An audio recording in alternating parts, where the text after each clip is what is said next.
Sebelum melanjutkan, jangan lupa subscribe dulu, terima kasih. Bab 204 Hari Kebahagiaan Besar. 3 hari kemudian, di dalam kota burung Vermilion, semua orang sangat gembira dan semua klan bangsawan, pejabat tinggi, dan orang-orang terkenal di luar kembali ke kota burung Vermilion. Hari ini adalah hari yang sangat membahagiakan karena calon penguasa keluarga Sangguan Ya, akan menikahi Su Mei, putri muda penguasa kota burung Vermilion, Su Hen. Akan tetapi, saat kembang api meledak di luar dan gong serta genderang bergema hingga ke langit, di dalam ruangan kediaman penguasa kota, suasananya jelas sangat suram. Hari ini, Su Mei mengenakan gaun panjang berwarna merah. Gaun itu sangat indah, dan wajah Su Mei yang manis dan cantik sangat menonjol. Kecantikannya benar-benar dapat menghancurkan daerah dan kota. Akan tetapi, meskipun pelayan wanita di sebelahnya merias wajah, mendandani, dan menyisirnya, meskipun tawa memenuhi langit di luar sana, tidak ada sedikit pun jejak kebahagiaan di wajah Su Mei. Sebaliknya, dua aliran air mata mengalir di wajah manisnya. Hal itu membuat pelayan itu panik dan terus menghapus air mata Su Mei. Ia ingin membetulkan riasannya, tetapi sia-sia karena air matanya terus mengalir, hingga riasan di wajahnya benar-benar rusak. Asteris ledakan. Bergerak. Tiba-tiba, terdengar suara ledakan dari pintu masuk dan pintu besar yang kokoh itu hancur berkeping-keping. Dua orang pengawal kediaman penguasa kota jatuh ke dalam ruangan dan kehilangan kesadaran. Ah, gelombang, perubahan itu membuat para pelayan wanita menjerit. Namun, ketika dua sosok masuk, para pelayan tercengang di tempat mereka berdiri. Seorang pria dan seorang wanita masuk. Wanita itu mengenakan gaun putih dan dia sangat cantik. Dia memiliki sosok yang mempesona, wajah yang menawan dan dia dapat dengan mudah memikat jiwa seseorang. Itu akan membuat wanita lain terhanyut dalam kecantikannya, dan dia adalah kakak perempuan Su Mei, Su Rou. Seorang pria jangkung, besar, dan tegap berdiri di samping Su Rou. Pria itu memiliki alis tebal, mata besar, dan kulit gelap. Dia tidak lain adalah kakak laki-laki Su Rou dan Su Mei, putra tertua Su Hen, Su Long. Su Long berusia 25 tahun ini dan dia sudah cukup mapan.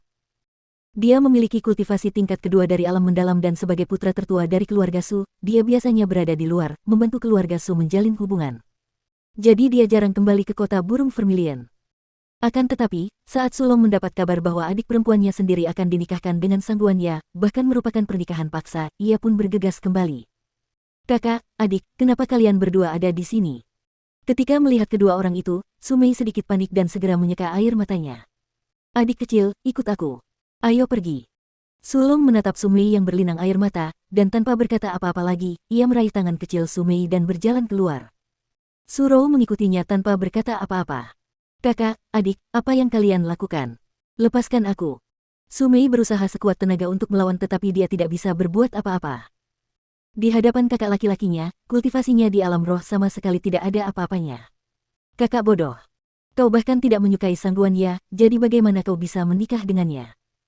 Sebagai kakak laki-lakimu, aku tidak akan hanya menatapmu saat kau melompat menuju neraka. Saat Su Long berbicara, dia sudah menyeret Su Mei keluar dari istana. Namun, ketika dia tiba di pintu masuk, dia tidak bisa menahan diri untuk tidak terkejut dan menghentikan langkahnya.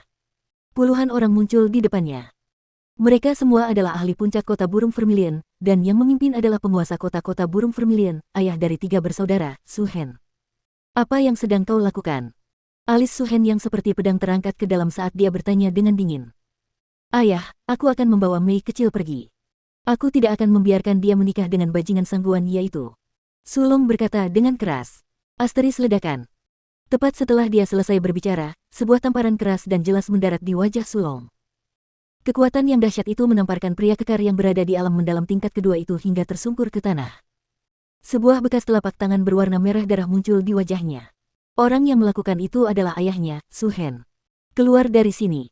Su Hen menunjuk Su Long dan menegurnya dengan keras. Ayah. Apakah ayah benar-benar hanya akan melihat Mei kecil menikah dengan orang yang tidak disukainya? Tepat pada saat itu, Su Rou keluar.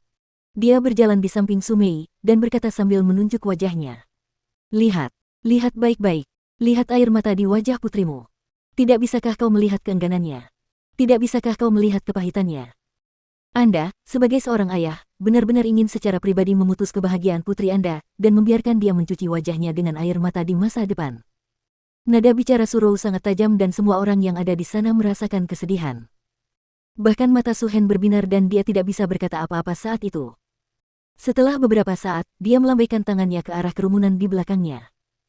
Orang-orang itu adalah ajudan terpercaya Su Hen dan mereka semua langsung mengerti maksud Su Hen. Mereka dengan bijaksana pergi, dan setelah mereka pergi, hanya 4 orang yang tersisa di sana, Su Hen, Su Long, Su Rou, dan Su Mei. Ah! Su Hen menghela napas terlebih dahulu, lalu benar-benar mengubah sikap marahnya dari sebelumnya dan berkata dengan lembut, Longer, Rou kecil, Mei kecil. Aku benar-benar tidak punya hak bicara tentang masalah ini. Keluarga Sangguan memperoleh persetujuan tinggi dari Istana Pangeran Qilin dan mereka memiliki kualifikasi untuk memperebutkan hak penguasaan kota burung Vermilion. Sangguan Yue juga mengalami terobosan dan baru-baru ini memasuki alam mendalam tingkat ke-6. Kultivasinya telah melampaui saya dan sekarang dia adalah orang terkuat di kota burung Vermilion. Jika dia ingin memperebutkan hak penguasa kota burung Vermilion, posisi penguasa kota hanya boleh menjadi miliknya dan tidak ada orang lain. Bahkan rumah penguasa kota harus diberikan kepadanya. Hasil dari kerja keras bertahun-tahun akan sia-sia. Namun, Sangguan Yue berkata kepadaku bahwa dia sudah tua dan tidak peduli dengan hak penguasa kota burung merah. Saat ini, dia hanya ingin kedua cucunya berumah tangga. Jadi, selama Mei kecil menikah dengan Sangguan Ye dan mereka segera menikah, keluarga Sangguan tidak akan pernah memperebutkan kekuasaan di kota burung merah. Ayah, bagaimana mungkin kau begitu bodoh? Sangguan Yue adalah rubah tua yang licik. Bagaimana kau bisa mempercayai kata-katanya? Su Rou membantah. Ya, ayah. Dia jelas mengancammu untuk menyerahkan Mei kecil kepada Sangguan Ye. Namun, ketika Mei kecil menikah, mungkin dia akan langsung menyesalinya dan memperebutkan hak memerintah kota burung merah. Su Long juga maju dan berkata, apa yang kalian semua pahami? Bahkan jika Sangguan Yue menyesalinya, selama Mei kecil menikah, keluarga Sangguan tidak akan mempersulit keluarga suku.